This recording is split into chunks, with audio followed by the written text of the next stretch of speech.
बिस्मिल्लाहिर्रहमानिर्रहीम। अस्सलाम वालेकुम टू एवरीवन। कैसे हैं सब लोग? ठीक हैं बेटा। हमने क्लास नाइन्थ न्यू बुक जो है उसका आगाज किया हुआ है। उसका आज लेक्चर नंबर 2 है। तो चैप्टर नंबर 2 है और उसका लेक्चर नंबर भी 2 है आज। तो देखिए आज हम जो बात करने जा रहे हैं फर्स्ट ऑफ ऑल वो है रेस्ट एंड मोशन पर। जी देखिए रेस्ट क्या होता है। सबसे पहले आपने रेस्ट को डिफाइन करना है कि if a body does not change its position, if a body does not change its position with respect to its surroundings is called rest। यानी बॉडी रेस्ट पोजीशन में कब होता है?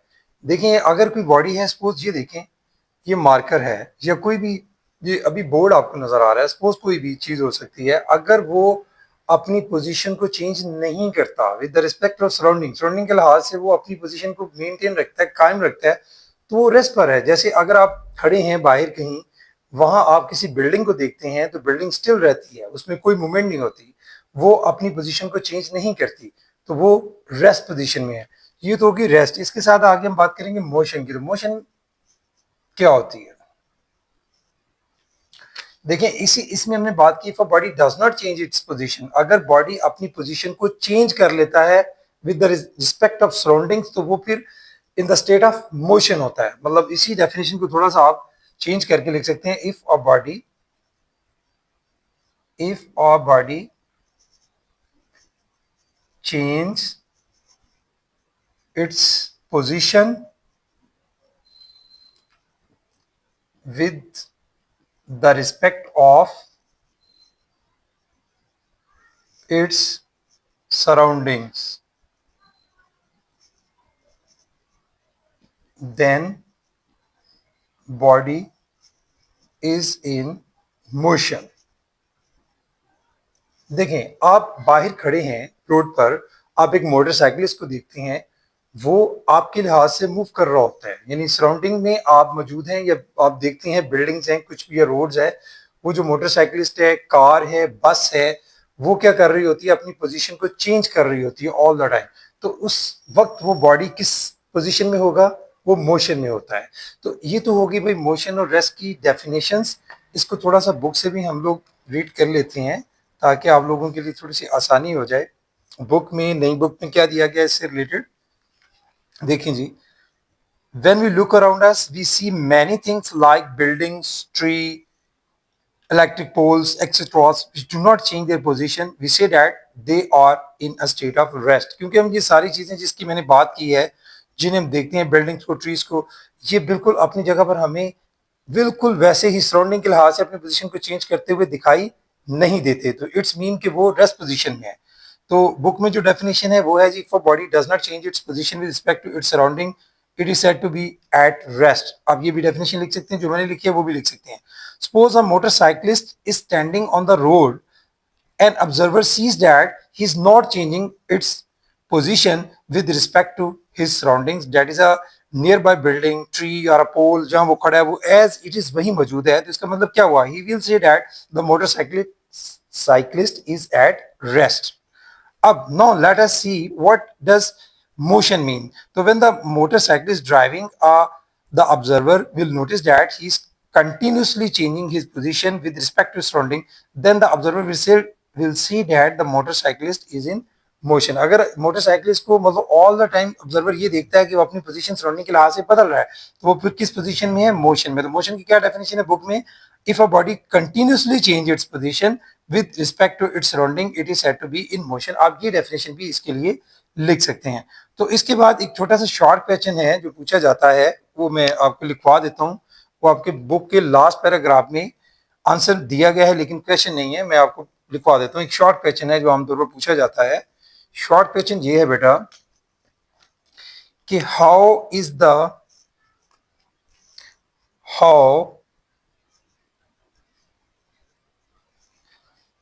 How is the state of rest और motion state of rest or motion of a body relative of a body relative। ये भाई question है, तो इसका आंसर जो है निचला जो पैराग्राफ है पेज नंबर 32 पर, वहां आपका इसका आंसर मौजूद है। देखें कि मैं इसको पहले आपको समझा देता हूं कि अगर ट्रेन में एक आदमी बैठा हुआ है, ट्रेन तो मूव कर रही होती है, लेकिन उसके लिहाज से वो जो पैसेंजर्स वो देखता है सामने बैठे हुए, वो बिल्कुल उसको मूव होते हुए दिखाई नहीं देते। तो उसके लिहाज से वो पैसेंजर जो है वो क्या है, स्टेट ऑफ रेस्ट हैं। लेकिन जैसे ही कोई बॉडी जो बाहर बंदा खड़ा है रेलवे ट्रैक से, मतलब वो रेलवे स्टेशन पर खड़ा है, वो अगर रेलवे स्टेशन के उन पैसेंजर्स को देखता है तो उसके लिहाज से तो वो मूव कर रहे होते हैं, ट्रेन भी मूव कर रही है, पैसेंजर्स भी मूव कर रहे हैं। तो एक ही हालत में, ये हमारी लाइफ में इस तरह से बहुत दफा ऐसे होता है कि दोनों के दरमियान जो रिलेटिविटी पाई जाती है, किसी के लिहाज से, किसी एक शख्स के लिहाज से एक बॉडी जो है वो रेस्ट में है, फील होता है, लेकिन दूसरे शख्स के लिहाज से वो इन स्टेट ऑफ मोशन होता है। तो भाई इसी की यहाँ पर आंसर नीचे दिया गया है, द स्टेट ऑफ रेस्ट और motion of a body is always relative. For example, a person standing in the compartment of a moving train is at rest. अगर वो कंपार्टमेंट ऑफ ट्रेन में खड़ा है तो वो किसी को ऑब्जर्वर वहां पर खड़ा उसको देखता है, उसके लिए वो रेस्ट पोजीशन पर है with respect to its other passenger in the compartment, but he is in motion with respect to an observer standing on the platform, ठीक है, ऑफ अ रेलवे स्टेशन। जो रेलवे स्टेशन के बाहर खड़ा है platform पर, वो देखता है तो उसके लिहाज से वो मूवमेंट में, लेकिन जो शख्स उसके अंदर है ट्रेन की, उसके लिहाज से वो इन रेस्ट पोजीशन होता है। इसको बोलते हैं रिलेटिव पोजीशन, ठीक है जी। तो ये शॉर्ट क्वेश्चन की शक्ल में भी पूछा जाता है। अब हम जरा आगे चलते हैं, टाइप्स ऑफ मोशन की तरफ जाएंगे हम लोग।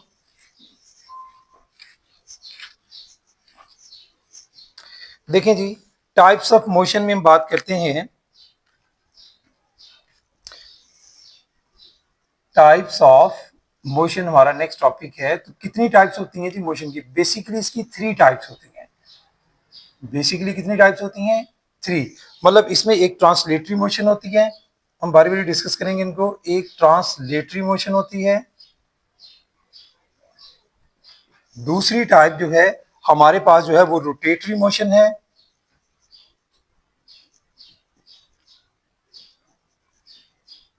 और तीसरी टाइप हमारे पास जो है वो वाइब्रेटरी मोशन है। ये बेसिक 3 टाइप हैं मोशन की। हम इनको बारी बारी डिस्कस। सबसे पहले हम बात करते हैं ट्रांसलेटरी मोशन की। तो भाई ट्रांसलेटरी मोशन क्या होती है कि अगर कोई बॉडी का हर एक पार्टिकल जो है, एक एक पार्टिकल जो है वो यूनिफॉर्मली सेम डायरेक्शन में मूव करता है, मतलब उसका हर एक पार्टिकल सेम डायरेक्शन में मूव करता है। किसी बॉडी का भी, एक ही बॉडी के तमाम पार्टिकल सेम डायरेक्शन में यूनिफॉर्मली अगर मूव करें तो हम उस मोशन को नाम देते हैं ट्रांसलेटरी मोशन। ये जो ट्रांसलेटरी मोशन होती है, ये बेटा आगे फिर 3 टाइप्स की होती है। ये लीनियर भी हो सकती है, रैंडम भी हो सकती है, ये सर्कुलर भी हो सकती है।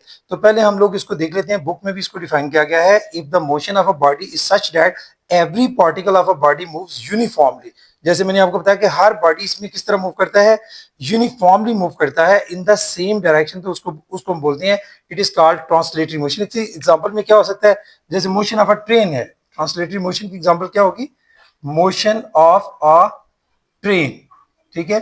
ट्रेन जो है आप देख सकते हैं कि ट्रेन में उसका एक एक पार्टिकल जो है वो यूनिफॉर्मली मूव कर रहा होता है और एक ही डायरेक्शन में मूव कर रहा होता है, तो इसको हम बोलेंगे। इसके अलावा हम इसकी 3 टाइप देख लेते हैं आगे। ट्रांसलेटरी मोशन की 3 टाइप्स होती हैं। जो इसकी 3 टाइप्स होती हैं, एक इसकी टाइप होती है लीनियर मोशन, जैसे कि वर्ड से ही आप समझ सकते हैं। लीनियर मोशन क्या होगी भाई, अगर कोई बॉडी जो है इन अ स्ट्रेट लाइन मूव कर रहा है, एक ही लाइन में मूव करता है, तो वो बॉडी की मोशन क्या होती है, लीनियर मोशन कहलाती है। अगर ये मेरे हाथ में इस वक्त देखें ये क्या है, ये मैं अगर छोड़ता हूं तो ये देखिए फ्रीली फॉल है, ठीक है। इसकी जो मूवमेंट है ये भी आपकी लीनियर मोशन ही कहलाएगी, ठीक है जी। तो if the body moves along a straight line it is called linear motion. इसकी एग्जांपल में क्या है, फ्रीली फॉलिंग, जैसे मैंने आपको बॉडी बताया, freely falling body is the example of linear motion. दूसरी एग्जांपल है इसकी रैंडम मोशन। रैंडम मोशन में क्या होता है भाई, रैंडम मोशन मोशन में ये होता है कि बॉडी जो है वो, सपोज एक पार्टिकल है, जैसे गैस के पार्टिकल्स होते हैं, वो ऑल द टाइम जो है वो किसी भी डायरेक्शन में मूव करती रहती हैं। कंटेनर्स की अगर देखें उसकी दीवारों से टकराते हैं, कभी इधर कभी उधर, ब्रोनियन मूवमेंट भी इसको बोलते हैं। तो ये इसकी मिसाल में आएगा कि बॉडी जो है वो इरेगुलर पाथ में मूव कर रहा है, उसकी कोई डायरेक्शन पर्टिकुलर नहीं है तो वो स्ट्रेट, लेकिन कभी इधर कभी इधर कभी इधर। ये जो मोशन है ये हमारी रैंडम मोशन कहलाती है। इसकी एक एग्जांपल आप मोशन ऑफ बी जो है, बी को भी कभी आप देखें तो मोशन ऑफ बी जो है वो भी एक रैंडम मोशन की एग्जांपल है। तो if the body moves along an irregular path the motion is called random motion. ठीक है, उसके बाद आ जाती है हम लोग सर्कुलर पाथ, सर्कुलर मोशन। तीसरी टाइप इसकी होती है सर्कुलर मोशन। तो सर्कुलर मोशन में क्या होता है कि अगर कोई बॉडी जो है वो एक सर्कल में मूव कर रहा है, ठीक है जी, यूनिफॉर्मली मूव कर रहा है सर्कल में, तो जैसे आप इसकी एग्जांपल ले सकते हैं, जैसे फेरी व्हील है, उसमें देख लें झूले में जो है वो एक सर्कल में ही मूवमेंट जारी रहती है। स्विंग देख लें, बास स्विंग है वो भी इसी तरह से घूमते हैं। आप लट्टू की मिसाल ले सकते हैं टॉप की, वो भी जो है आपकी, सॉरी लट्टू इसमें नहीं आएगा, लेकिन ये है कि जो सर्कुलर मोशन होती है, अगर आप एक धागे के साथ, एक रस्सी के साथ किसी स्टोन को या किसी चीज को बांध कर उसको वेल्ड करते हैं, उसको घुमाते हैं, तो वो भी आपकी सर्कुलर मोशन कहलाती है। वो और भी इसकी बेशुमार एग्जांपल्स हो सकती हैं, जैसे हमारी अर्थ के गिर्द जो है वो मून जो है उसकी मूवमेंट होती है, या स्टार्स हैं एक दूसरे के गिर्द घूमते हैं, तो वो भी उनकी मोशन भी सर्कुलर मोशन कहलाती है। तो motion of a body along a circle, अगर एक सर्कल में बॉडी मूव करता है तो उसकी मोशन क्या होगी, सर्कुलर। इफ अ बॉल, जैसे मैंने आपको मिसाल दी, बुक पर भी देख लें, tied to one end of string, string के साथ उसको बांध दें, वेल्ड करें, उसको घुमाएं, तो it moves along a circle. Ferris wheels भी इसकी एग्जांपल है। उसके बाद लास्ट टाइप आ जाती है हमारे पास, ये तो तीनों टाइप्स हमारी हो गई ट्रांसलेटरी मोशन की, तीन टाइप थी, लीनियर, रैंडम, सर्कुलर। शुरू में हमने बात की थी कि थ्री टाइप्स हैं मोशन की, ट्रांसलेटरी, रोटेटरी और तीसरी है वाइब्रेटरी। अब हम रोटेटरी मोशन की बात करते हैं।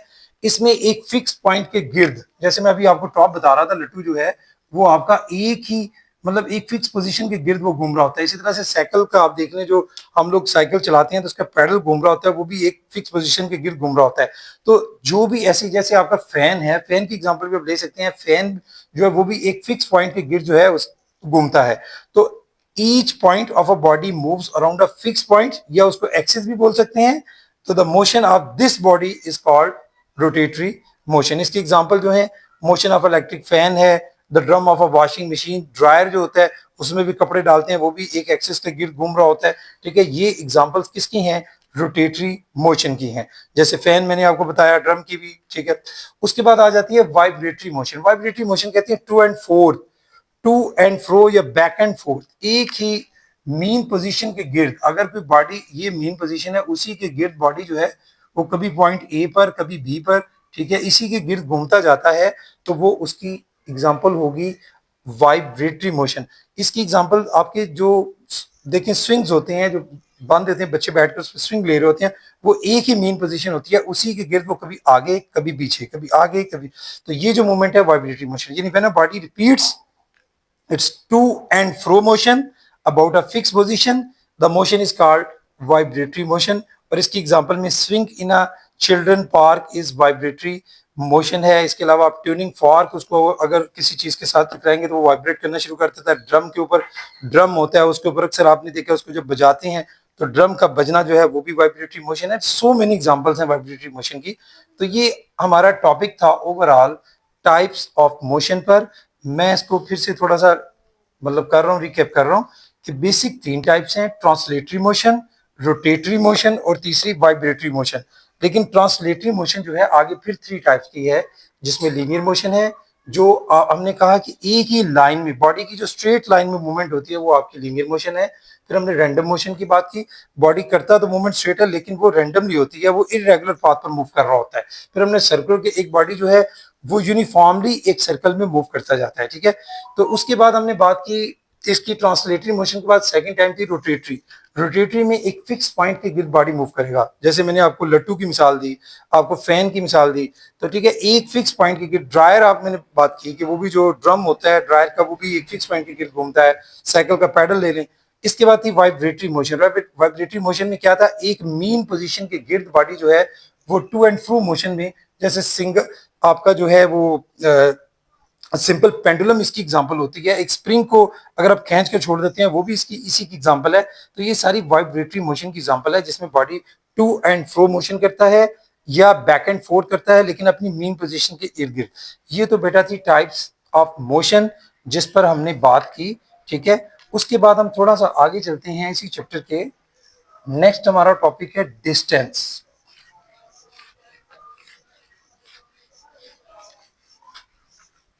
जी, डिस्टेंस क्या होता है? डिस्टेंस जो है,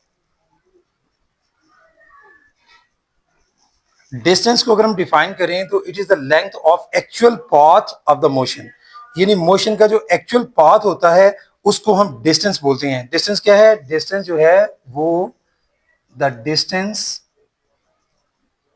is the length of actual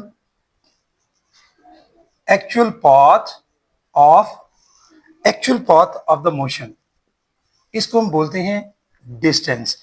ठीक है जी।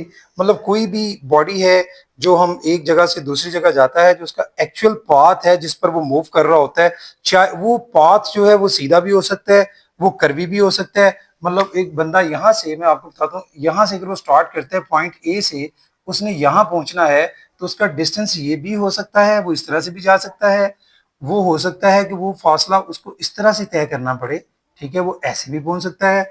उसका यही डिस्टेंस ऐसे भी हो सकता है, जिगजैग भी हो सकता है। लेकिन ये जो सारा डिस्टेंस है, एक वो उसकी जो लेंथ होगी ओवरऑल, हम देखेंगे कि जो actual length of the motion है वो क्या है, वो उसका डिस्टेंस कहलाता है। लेकिन उसके बाद अगली हम बात करेंगे डिस्प्लेसमेंट की। अब डिस्टेंस और डिस्प्लेसमेंट में कुछ फर्क होता है।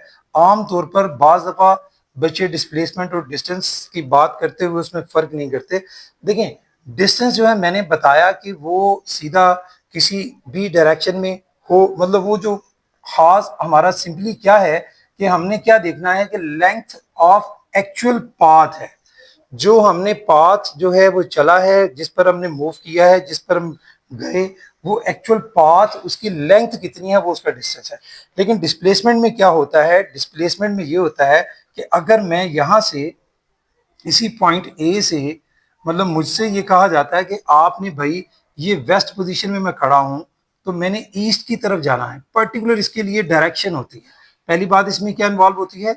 डायरेक्शन, यानी एक पर्टिकुलर डायरेक्शन में जो मैं फासला ट्रेवल करूंगा करूंगा तो यहां पर भी मैं डिस्टेंस ही ट्रेवल करूंगा, लेंथ ऑफ पाथ ही होगा, लेकिन वो किसी पर्टिकुलर डायरेक्शन में होगा और वो शॉर्टेस्ट डिस्टेंस होगा। मतलब मैं जैसे आपको समझाता हूँ एक छोटी सी बात कि मैंने अगर इस पॉइंट ए से इस पॉइंट बी तक जाना होता तो मेरे पास देखिए डिफरेंट रूट है। आप देख सकते हैं कि मैं यहाँ से, मैंने पॉइंट ए से बी भी जाना था, मैं इस तरह भी जा सकता था, यहाँ पहुंच सकता हूँ। मैं यहाँ से चलना शुरू करता हूँ, मैं ऐसे भी पहुंच सकता हूँ, और मैं यहाँ से ऐसे भी। अब मुझे बता सकते हैं आप लोग कि इसमें सबसे शॉर्टेस्ट जो डिस्टेंस है पॉइंट ए से बी तक का वो कौन सा है? वो ए टू बी ये डिस्टेंस बनेगा। तो ये जो डिस्टेंस है हमारा, ये क्या कहलाएगा? इसको हम डिस्प्लेसमेंट बोलेंगे। इसको क्या बोलेंगे? डिस्प्लेसमेंट। ठीक है जी। रूट डिफरेंट हो सकते हैं जाने के, लेकिन जो शॉर्टेस्ट रूट होगा किसी एक पर्टिकुलर डायरेक्शन में वो उसका डिस्प्लेसमेंट कराएगा। ठीक है, तो बुक में भी इसकी डेफिनेशन को देख लेते हैं। डिस्प्लेसमेंट क्या है? Of an object is a vector quantity, क्योंकि भाई मैंने बताया कि इसमें डायरेक्शन इन्वॉल्व है, तो जिसमें भी डायरेक्शन इन्वॉल्व होती है वो हमारी क्वांटिटी क्या होती है? वेक्टर। तो displacement of an object is a vector quantity whose magnitude is the shortest distance। जिसको मैंने बात की कि डिस्टेंस ये भी था, डिस्टेंस ये भी था, लेकिन जो शॉर्टेस्ट डिस्टेंस था वो हमने देखा वो ए बी है। तो ए बी यहाँ पर हमारा डिस्प्लेसमेंट होगा। The displacement of an object is a vector quantity whose magnitude is the shortest distance between the initial and final position of the motion and its direction is from the initial position to the final position। बात की समझ आपको आ गई होगी कि भाई ये सारे पाथ थे, मूव करने के लिए ये भी था, ये भी था, लेकिन हमने इनिशियल से फाइनल पोजीशन की तरफ जाते हुए जो सबसे शॉर्टेस्ट डिस्टेंस चूज किया वो हमारा डिस्प्लेसमेंट कहलाता है। ठीक है जी, ये था डिस्प्लेसमेंट के बारे में। थोड़ी सी रीडिंग बुक से भी कर देता हूं मैं। देखें जी, टॉपिक में क्या दिया गया है? We know that motion is the action of an object going from one place to another और चेंज ऑफ पोजीशन। ठीक है, the length between the original and final positions में be measured in two ways. मतलब दो तरह से हो सकती है। एक हमारा हो गया डिस्टेंस, दूसरा डिस्प्लेसमेंट। डिस्टेंस तो हो गया, distance is the length of actual path of the motion, जो आपने एक्चुअल पाथ ट्रेवल किया है। जैसे आप अगर डिस्टेंस की बात करते हैं इन 3 पॉइंट में, तो ए से बी तक ये भी डिस्टेंस है। अगर मैं इस रूट से जाता हूँ ये भी इसका डिस्टेंस कहलाएगा, ये भी, यानी एक्चुअल पाथ जो हम ट्रेवल करेंगे वो डिस्टेंस ही है। लेकिन वो जो एक्चुअल पाथ है अगर एक पर्टिकुलर डायरेक्शन में हो और उसके साथ साथ हम वो शॉर्टेस्ट डिस्टेंस ट्रेवल करके एक पॉइंट से, इनिशियल पॉइंट से फाइनल पॉइंट तक पहुंचते हैं, तो तब वो हमारा डिस्प्लेसमेंट कहलाता है। ठीक है जी। Let a person be travelling from Lahore to Multan in a car, on reaching Multan he reads the speedometer and notices that he has traveled a distance of 320 kilometer. It is the distance traveled by the person. ठीक हो गया। अब obviously it is not the shortest distance from Lahore to Multan, as the car took many turns in the way. He did not travel along a straight line. ठीक हो गया। अब हम चलते हैं डिस्प्लेसमेंट की डेफिनेशन, तो हमने बात कर ली। एक example, we can also call this as a change in position. Note that displacement is a vector quantity whereas distance is a scalar quantity. Distance जो है उसके लिए कोई पर्टिकुलर डायरेक्शन की जरूरत नहीं होती, तो वो एक क्या है, स्केलर क्वांटिटी है। डिस्टेंस आपका स्केलर है और डिस्प्लेसमेंट आपका क्या है, वेक्टर क्वांटिटी। ये इनमें फर्क भी है। For example will explain the difference between distance and displacement. Suppose a car travels from a position A to B, the curve line is the actual path to the length of the curve line A B. मतलब ये एक car का भी बताया, जैसे मैंने भी आपको समझा दिया था, ऐसे ही उन्होंने बुक में भी एग्जांपल दी है कि ये ए बी है, कार जो है वो मूव कर रही है, मतलब यहाँ से फिर ऐसे जाती है, फिर ये इसके ऊपर जो है वो कार, समझ लें ये कोई गाड़ी है, ये मूव करते हुए इस मतलब इस रूट से जा रही है। ये तो इसका एक्चुअल है, लेकिन पॉइंट ए से बी तक जो शॉर्टेस्ट डिस्टेंस था वो उसका ये था। अगर हम ये देखते हैं तो ये इसका डिस्प्लेसमेंट है और ये इसका एक्चुअल डिस्टेंस कहलाएगा। ठीक है जी। तो the total distance covered by the car will be equal directed from A to B as indicated by the arrow head. The SI unit for the displacement is the same as that of the distance. यानी distance का, और अगर हम बात करते हैं displacement की, उनके यूनिट में कोई फर्क नहीं होता। फर्क क्या है कि जो डिस्टेंस है वो स्केलर क्वांटिटी है, बस इतना सा फर्क है, उसमें डायरेक्शन इन्वॉल्व नहीं है। और डिस्प्लेसमेंट जो है उसमें आपकी डायरेक्शन इन्वॉल्व होती है, वो शॉर्टेस्ट डिस्टेंस होता है। ठीक है, शॉर्टेस्ट जो हम ट्रेवल करते हैं, तो ये हमारा डिस्प्लेसमेंट होता है। ठीक है जी, ये था हमारा नेक्स्ट टॉपिक, डिस्टेंस और डिस्प्लेसमेंट, और उनमें जो फर्क था वो भी मैंने आपको समझा दिया। उसके बाद हम बात करते हैं, एक और टॉपिक है हमारे पास, उसमें है स्पीड की। हम बात करेंगे स्पीड क्या होती है जी। स्पीड देखें बेटा, स्पीड ये है कि इफ ऑफ बट देखें the distance covered in a unit time, the distance covered in a unit time, ये बेटे कहलाती है आपकी इज कॉल्ड स्पीड। तो अगर इसको मैं मैथमेटिकल फॉर्म में लिखूं तो कैसे लिखूंगा भाई? मैथमेटिकल फॉर्म में मैंने क्या बोला कि this distance travelled in a unit time is called speed. तो स्पीड आपकी फिर v किसके इक्वल हुई? v से डिनोट करते हैं स्पीड को, s बाई टी। ये हमारा बाय मैथमेटिकल फॉर्म हम लिख सकते हैं। अब s जो डिस्टेंस होता है उसका स्टैंडर्ड यूनिट क्या होता है? मीटर। टाइम क्या क्या होता है भाई? सेकंड। तो मींस इसका स्टैंडर्ड यूनिट क्या बनेगा स्पीड का? मीटर पर सेकंड। और ये जो है ये भी आपकी एक स्केलर क्वांटिटी है, ये भी वेक्टर क्वांटिटी नहीं है। ठीक है जी। और इसी से हम लोग जो है डिस्टेंस जो s है उसकी भी वैल्यू हम निकाल सकते हैं कि s यहाँ से किसके इक्वल होगा? s is equal to V T. इस रिलेशन से हम डिस्टेंस भी फाइंड आउट करते हैं। तो इसकी भी थोड़ी सी मैं रीडिंग कर देता हूँ। ठीक है, उसके बाद हम आगे चलते हैं। We are often interested to know that fast a body is moving. For this purpose we have to find the distance covered in unit time which is known as speed। यानी कि बॉडी कितना fast जा रहा है, कितना तेज जा रहा है, तो वो उसकी स्पीड होती है। तो if a body covers the distance s in time t interval, it is speed will be written as, जैसे मैंने आपको बताया कि speed is equal to distance divided by time. तो यानी v is equal to s by T. और यहाँ से अच्छा, द स्पीड क्या है जी? ये मैंने जैसे आपको बताया कि ये भी एक स्केलर क्वांटिटी है। स्पीड भी क्या है? इसका कंसर्न जो है वो डायरेक्शन से नहीं होता। तो speed is a scalar quantity. ऐसे यूनिट ऑफ स्पीड की हमने बात कर ली, मीटर पर सेकंड भी होता है, और बड़ा बड़ा यूनिट इसका क्या होता है? Kilometre per hour. जो बड़ा यूनिट होता है इसका, बड़े बड़े डिस्टेंसेस के लिए हम किलोमीटर पर आवर यूज करते हैं, लेकिन स्टैंडर्ड यूनिट जो है इंटरनेशनल वो मीटर पर सेकंड ही है इसका। It is obvious that speed of vehicle does not remain constant through the journey. और स्पीड देखें कभी भी वो है जब आप मोटरसाइकिल चला रहे हैं, गाड़ी पर होते हैं, किसी पर भी होते हैं, उसकी speed all the time same नहीं रहती, वो चेंज होती रहती है। तो अगर आप देखें तो if the reading of the speedometer of the vehicle is absorbed, it is always changing. तो उस वक्त देखें, एक पर्टिकुलर टाइम में, एक मखसूस टाइम में अगर हम स्पीड देखेंगे तो उसकी जो स्पीड होती है वो तो चले पर्टिकुलर हो सकती है, लेकिन in different intervals of time में स्पीड जो है वो चेंज होती रहती है। तो इसलिए हम कह सकते हैं the speed of a vehicle that is shown by it's speedometer at any instant, यानी किसी एक लम्हे पर, किसी एक पॉइंट पर, उसको हम नाम देते हैं इंस्टेंटेनियस स्पीड।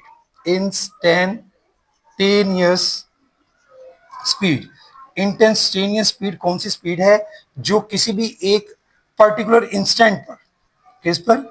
पर्टिकुलर किसी एक लम्हे पर जो स्पीड होती है वो क्या कहलाती है? Instantaneous speed. ठीक है जी। तो practically we make use of the average speed. ज्यादातर हम लोग इसीलिए एवरेज स्पीड इसलिए यूज करते हैं, कभी स्पीड बढ़ी होती है, कभी कम हो रही होती है, तो हम जो है वो एवरेज स्पीड का वर्ड यूज करते हैं, यानी वी एवरेज। फॉर्मूला इसका भी यही होता है, एस बाई टी, जितना आपने डिस्टेंस ट्रेवल किया उसको आप टाइम टेकन पर डिवाइड कर देंगे। तो वी एवरेज स्पीड लेने का मतलब ही ये होता है कि भाई वो हर वक्त तो स्पीड एक जैसी नहीं है, कभी बढ़ रही है, कभी कम हो रही है, डिस्टेंस जो है वो कभी ज्यादा कभी कम उसमें। तो बात ये है कि वो फिर हम उसकी एवरेज स्पीड लेते हैं। तो V average is equal to S by T से हम इसको डिनोट करते हैं। इसके साथ भाई एक छोटी सी एग्जांपल है स्पीड के साथ, वो भी हम डिस्कस कर लेते हैं, न्यूमेरिकल की शक्ल में है। वो क्या दी गई है हमें? एग्जाम्पल नंबर है आपकी बुक पर, पेज नंबर 35 पर एग्जाम्पल नंबर है 2.3। इस एग्जाम्पल को हम डील करने जा रहे हैं। इसमें हमें क्या पूछा गया है? An eagle dives to the ground along a 300 metre path with an, यानी हमें क्या गिवन है? 300 मीटर ये डिस्टेंस दिया गया है। डेटा बनाएं हमेशा जब भी आप न्यूमेरिकल सॉल्व कर रहे होते हैं तो सबसे पहले डेटा बनाना होता है अंडरस्टैंड करते हुए। तो डिस्टेंस आपके पास कितना है जी? यहाँ पर डिस्टेंस जो है वो एस से डिनोट करते हैं, हमें दिया गया है 300 मीटर। उसके बाद with an average speed of, और हमें एवरेज स्पीड दी गई है, एवरेज स्पीड यानी वी एवरेज, ए वी जो लिखा है साथ, कितनी दी गई है? वो है 60 metre per second. 60 metre per second. Find out क्या करना है? How long does it take, यानी हमने टाइम टी फाइंड आउट करना है। हाउ लॉन्ग मतलब कितना टाइम लगेगा उसको, यानी टी हमने फाइंड आउट करना है इसके लिए। तो भाई बहुत सिंपल सा न्यूमेरिकल है। अभी हमने देखा, बात की कि क्या फॉर्मूला था, वी नो डैट, लिखें जी पहले। अभी हम बात करके आए हैं कि वी एवरेज किसके इक्वल होती है? V average is equal to S by T. ये अभी हमने बात की। हमने चूंकि टी फाइंड आउट करना है तो इसको थोड़ा सा मॉडिफाई कर लें फार्मूले को, टी को वी एवरेज की जगह पर ले आए, तो टी किसके इक्वल हो जाएगा? S divided by V average. इसमें आप वैल्यूज पुट कर दें बाय पुटिंग वैल्यूज।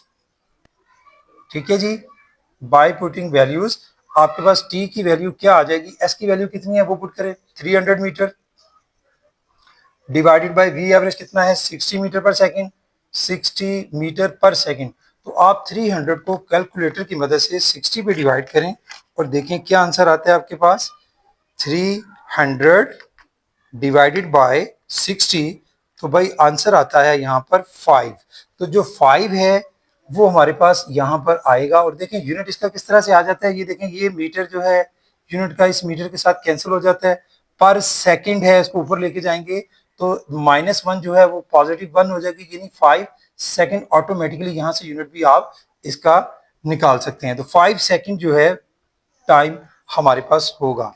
तो बेटा आज के लिए जो चीज़ें थी आपको समझाने वाली वो इतनी ही थी। बाकी वही बात है कि आपसे जो मैं बात करता हूँ, अंडरस्टैंडिंग करना, उसके बाद खुद से प्रैक्टिस करना बहुत ज़रूरी है। जब तक आप अपने हाथों से प्रैक्टिस नहीं करेंगे तो आपकी स्किल्स इंप्रूव नहीं करती। तो अपने हाथों से प्रैक्टिस करें और इंशाल्लाह आप इसमें ज़्यादा बेहतर तरीके से इसकी अंडरस्टैंडिंग कर सकेंगे। आज के लिए इतना ही। Thank you very much.